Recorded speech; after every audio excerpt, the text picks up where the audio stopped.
महत्त्वाची घडामोड मोशी कचरा डेपो दुर्घटनेप्रकरणी रोहित पवार यांनी अतिरिक्त आयुक्तांची भेट घेतली। मोशी दुर्घटनेला पालिका आणि कंत्राटदार जबाबदार असल्याचं रोहित पवार यांनी म्हटलंय। संजय कुलकर्णी आणि त्यांचा स्टाफही जबाबदार असून संबंधितांवर मनुष्यवधाचा गुन्हा दाखल झाला पाहिजे अशी मागणी रोहित पवार यांनी केली आहे। याला जर कोण जबाबदार असेल तर याला पूर्णपणे महानगरपालिका जबाबदार आहे।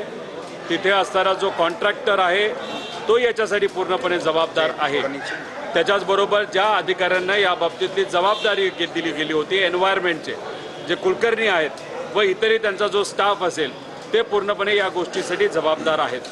त्यामुळे जेव्हा आम्ही आज दुपारी या बाधित परिवाराशी त्या ठिकाणी भेटलो, चर्चा केली, त्यांचं म्हणणं आलं की फक्त निलंबित करून चालणार नाही, त्यांना बरतर्फ करण्याची जरूरत आहे आणि बरतर्फ करून फक्त थांबायचं नाही तर तिथं त्यांच्यावर FIR झाला पाहिजे मनुष्यवधाचा।